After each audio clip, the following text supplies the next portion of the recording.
کیا واقعی D G I S P R اور بہت سے صحافیوں کے مابین تعلقات خراب ہو رہے ہیں؟ کیا واقعی پاکستان میں صحافی اتنے جرت مند اور دلیر ہو گئے ہیں کہ وہ فوج کے بیانیے کے خلاف،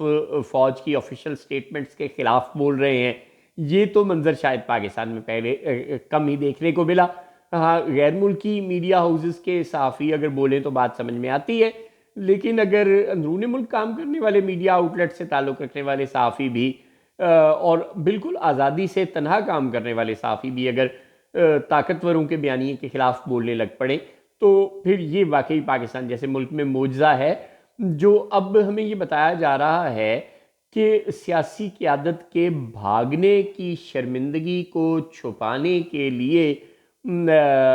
کارکنوں کی شہادت کا بیانیہ گھڑا گیا۔ اچھا، اب یہ بیانیہ تب ہوتا ہے جب یہ کسی سیاسی جماعت نے بنایا ہو۔ یہ کہا جا رہا ہے کہ سیاسی جماعت کی چونکہ فیک نیوز پھیلانے اور پروپیگنڈا کرنے کی صلاحیت کافی زیادہ ہے، تو وہ اس کو استعمال کرتے ہوئے وہ یہ بیانیہ گھڑ رہی ہے۔ اگر یہ بیانیہ ہوتا تو پھر تو یہ سیاسی جماعت کا ہونا تھا نا، جس طرح ووٹ کو عزت دو کا بیانیہ نواز شریف نے منایا، جس طرح غلامی نامنظور کا بیانیہ عمران خان نے منایا۔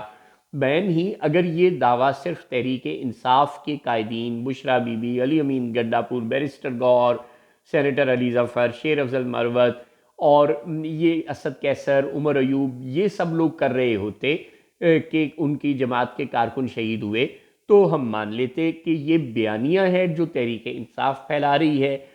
لیکن اگر بیرسٹر گوہر لوگوں کے گھروں میں جا کر کارکنوں سے تعزیت کر رہے ہیں، زخمیوں سے ملاقاتیں کر رہے ہیں، اور سرکاری میڈیا پر نہ صحیح، یعنی کہ پرائیویٹ چینلز بھی اب سرکاری میڈیا ہی ہوئے نا، اگر ٹی وی چینلز پر نہ صحیح سوشل میڈیا پر اس سب کی ویڈیوز بھی آ رہی ہیں، اور تنگ آ کر سوشل میڈیا کو بار بار بند کرنا پڑا اور کئی دن تک ٹک ٹاک وغیرہ کو بند بھی رکھنا پڑا، اور اس کے باوجود بہرحال یہ ویڈیوز اگر سرکولیٹ کر رہی ہیں کہ ایسا ہوا، اگر مطیع اللہ جان، حامد میر اور بے شمار اسلام آباد سے تعلق رکھنے والے رپورٹرز نے ہمیں یہ بتایا کہ لوگ شہید ہوئے، لوگوں کو سیدھی گولیاں لگیں، میتیں سرد خانوں میں لائی گئیں، کئی دن تک لاشیں ورثا کے حوالے نہیں کی گئیں، 1000 سے زائد پٹھانوں کو جو ریڑھی باندھ تھے، مزدور تھے، دہاڑی دار تھے، غریب تھے، ان کو قید کیا گیا اور بہت غیر انسانی سلوک کیا گیا۔ ان کی وکیل بیرسٹر ایمان مزاری ان کے مقدمے لڑتی رہیں اور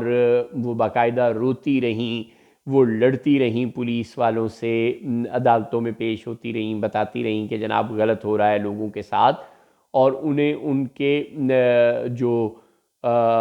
جو ملزمان تھے ان تک رسائی نہ دی گئی، دیگر وکلاء کو بھی نہ دی گئی۔ ایمان مزاری تو ظاہر ہے ایک پبلک فگر ہیں اور وہ میڈیا میں آ جاتی ہے ان سے متعلق بات، دیگر جو قید لوگ تھے یا جو شہید لوگ تھے یا جو زخمی کارکنان تھے، ان کے اہل خاندان کو میڈیا تک رسائی نہ دی گئی، وکلاء تک رسائی نہ دی گئی، صحافیوں کو ان تک نہ پہنچنے دیا گیا،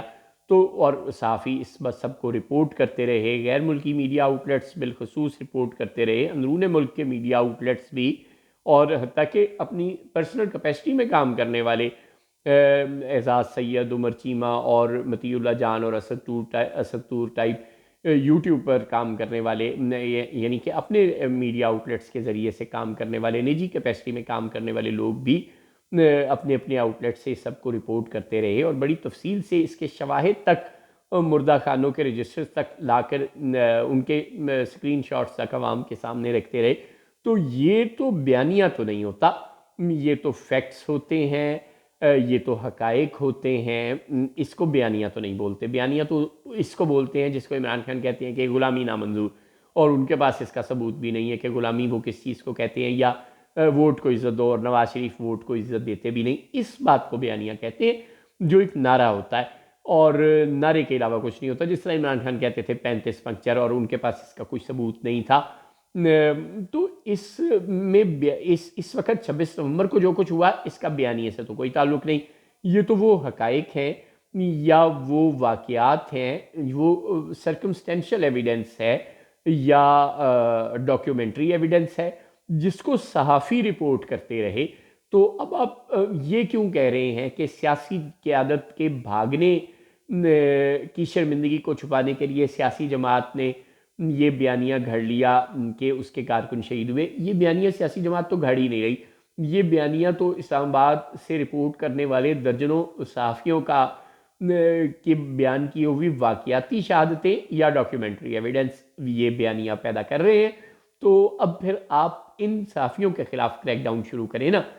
ان صحافیوں کو بھی ڈیجیٹل دہشت گرد قرار دے دیں۔